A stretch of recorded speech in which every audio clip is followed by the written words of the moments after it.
ल गाइस हेर्नुहोस् है यस्तो हुन्छ कि आलु ले लो भिन्डी ले लो आलु खाइदियो 100 रुपियाँको एउटा आलु कति महँगो हो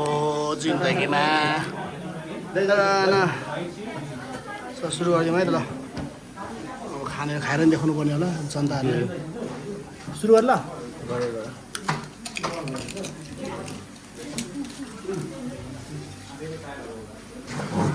जल्दी खाना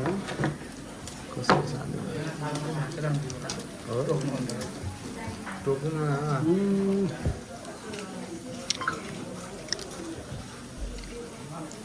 कसो